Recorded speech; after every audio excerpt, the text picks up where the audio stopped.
Ada seorang pengusaha besar berumur sekitar 65 tahun. Terkenal, asetnya tidak lagi terhitung. Satu hari, pengusaha kita ini bertemu dengan seorang teman wartawan. Terjadilah dialog. Sang wartawan bertanya kepada pengusaha kita, "Pak, umur Bapak berapa tahun?" "Umur saya? Iya, paling sekitar 7 tahun. "Loh, 7 tahun? 7 tahun. Anak Bapak berapa orang?" "Satu. Satu saja? Satu saja. Harta Bapak berapa banyak?" "Ya, paling sekitar 10 sampai 15 juta rupiah saja." Teman wartawan berkata, "Pak, kenapa Bapak berdusta? Bapak orang terkenal, pengusaha besar, punya biografi. Kami tahu umur Bapak 65 tahun. Kenapa Bapak bilang 7 tahun? Anak Bapak pun banyak. Kenapa cuma bilang 1? Harta Bapak, aset sudah tidak ternilai. Kenapa Bapak bilang cuma 10 sampai 15 juta rupiah saja?" Senyum agak getir, sang pengusaha menjawab, "Kau benar, Nak. Umur saya kalau jumlahnya sih memang 65 tahun. Tapi dari 65 tahun umur saya itu, rasa-rasanya baru 7 tahun yang ada artinya di sisi Allah. Baru 7 tahun sujud saya benar. Baru 7 tahun saya laksanakan perintahnya, saya tinggalkan larangannya. Sisa umur yang lain habis kelabu warnanya, penuh dosa dan keingkaran. Saya katakan umur saya coba 7 tahun. Anak, kau juga tahu anak saya banyak. Tapi dari sekian banyak anak ini, rasanya cuma 1 yang akan jadi buah hati, belahan jantung, pelanjut cerita, penerus sejarah, anak soleh yang akan mendoakan orang tuanya. Yang lain susah diurus anak saya itu." "Oh gitu toh." "Iya." "Mengenai harta, Pak, kau juga benar. Harta saya, aset saya sudah sulit dihitung lah. Pabrik di mana-mana, di tiap bank hampir ada deposito saya. Tapi dari sekian banyak harta itu yang saya ingat, baru sekitar 10 sampai 15 juta yang saya belanjakan di jalan Allah. Saya sumbangkan masjid, saya bantu pesantren, saya bantu yatim piatu. Dan itu yang akan jadi milik saya yang sebenarnya. Yang akan saya bawa menghadap Allah. Saya bawa ke alam kubur. Yang lain akan jadi rebutan ahli waris sesudahnya." Jangan-jangan orang tua tadi adalah kita-kita ini. Jangan-jangan kita-kita ini adalah orang tua tadi. Tapi yang pasti, jangan sampailah kita seperti orang tua tadi itu. Dari sekian banyak umur yang diberikan, berapa yang punya nilai di sisi Allah? Dari sekian banyak anak titipan Allah kepada kita, berapa yang akan jadi anak soleh, buah hati, belahan jantung, pelanjut cerita, penerus sejarah? Dan dari sekian banyak harta kita, berapa yang sudah kita belanjakan di jalan Allah, yang artinya akan jadi milik kita yang sebenarnya?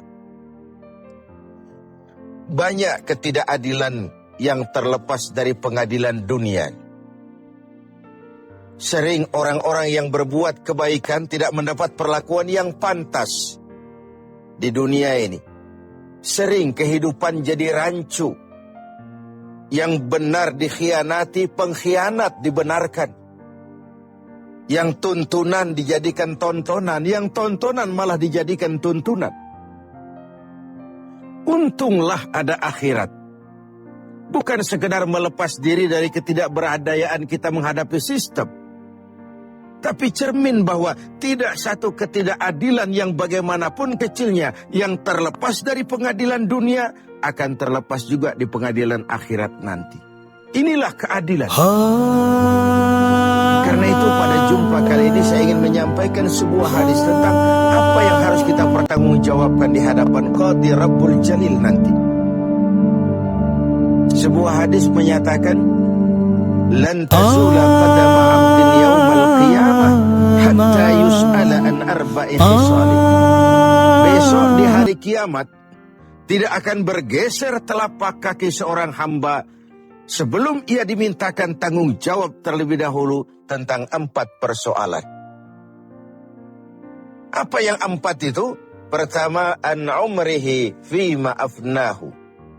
Umur yang diberikan kepadanya akan dimintakan tanggung jawab kelak. Di mana umur itu dihabiskan? Diberikan umur 30 tahun kah, 40 tahun, 50 sampai 70, 100 bahkan. Sejak kita akil balik sampai ajal datang merenggut nyawa, di mana umur itu dihabiskan? Kita sering main-main, padahal waktu berjalan terus. Kita sering lalai dan lupa, padahal malaikat maut tidak pernah lalai dan lupa. Seorang Nabi Yakub alaihissalam, seketika akan ajal, beliau menanyakan, kalau saya ajal kenapa tidak diberitahu lebih dahulu? Kata malaikat maut, sudah diberitahu. Loh, bagaimana caranya diberitahu? Perubahan yang terjadi pada fisik kita adalah pemberitahuan. Uban yang bertabur, mata yang mulai lamur, pendengaran yang mulai kabur, itu semua pemberitahuan agar kita mawas diri. Umur akan dimintakan pertanggungan jawab di mana umur itu dihabiskan. William Shakespeare memang pernah bilang, waktu hidup itu singkat. Tahu-tahu baru saja zuhur, tahu-tahu sudah asar. Baru saja asar, tahu-tahu sudah maghrib. Yang kemarin anak-anak, tahu-tahu sudah punya anak. Tahu-tahu, dan tahu-tahu. The time of life is short, kata Shakespeare. Waktu hidup itu singkat betul. Namun waktu yang singkat akan terasa ada manfaatnya kalau kita bisa memanfaatkannya dengan yang sebaik-baiknya. Apalah umur panjang kalau cuma untuk menimbun dosa dan kesalahan. Lebih baik umur yang panjang, tapi untuk mengkoleksi berbagai kebajikan. Inilah makna ucapan Nabi, khairukum man tala umruhu wa hasuna amalu. Yang terbaik di antara kamu, orang yang panjang umurnya dan banyak juga kebaikannya. Umur ini, yang sering kita berleha-leha menghabiskannya untuk sesuatu yang tidak punya nilai, kelak akan dimintakan tanggung jawab di hadapan Allah Azza wa Jalla. Lalu yang kedua, wa an syababihi fima ablahu. Masa muda, pernah diberikan umur muda. Di mana dihabiskan umur muda itu? Hura-hura? Atau untuk sesuatu yang bermanfaat? Dahulu ada seorang selebritis lah kalau zaman kita sekarang. Namanya Ibrahim bin Adham. Namanya Malik bin Dinar. Namanya saja sudah Malik bin Dinar, Raja bin Uang. Hidupnya jet set. Satu malam dia mengadakan pesta di rumah mewahnya. Datang seorang pengemis. Bertanya kepada penjaga pintu, siapa yang punya rumah ini? Bos saya. Iya, Malik bin Dinar. Oh, orang kaya? Orang kaya. Selebriti? Selebriti. Dia hamba apa orang merdeka? Dia orang merdeka. Kalau hamba bagaimana bisa pesta sehebat ini?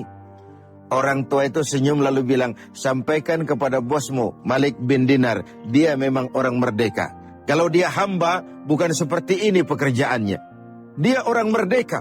Dilarang tidak terlarang, dicegah pun tidak tercegah. Merdeka dia memperturutkan hawa nafsunya. Kalau dia hamba Allah, bukan begini pekerjaannya. Menghabis-habiskan waktu untuk pesta, hura-hura, sesuatu yang tidak ada gunanya. Ini disampaikan kepada Malik bin Dinar, dia tercenung mendengar orang tua yang misterius itu. Malamnya dia bermimpi kiamat datang. Dia akan dia masukkan ke dalam neraka.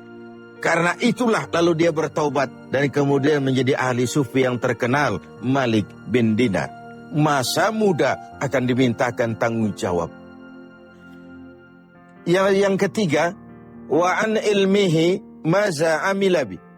Ilmu yang dimilikinya, kemana ilmu itu diamalkan? Untuk mencerdaskan orang atau untuk membodohi orang yang memang sudah bodoh? Untuk membimbing umat atau menyesatkan orang lain? Agar hamba menjadi hamba Allah atau agar orang menghambakan dia? Ilmu akan dimintakan pertanggungan jawab.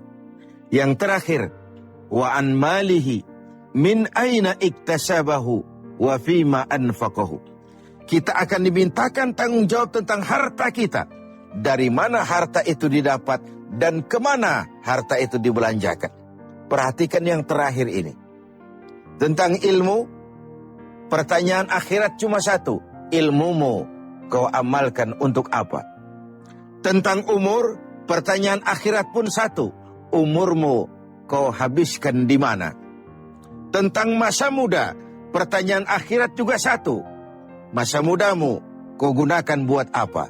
Tapi khusus tentang harta, pengadilan akhirat bertanya dua. Hartamu kau dapat dari mana dan kau belanjakan kemana? Dari mananya dan kemananya? Kadang didapat dari cara yang benar, tapi dibelanjakan untuk yang tidak benar.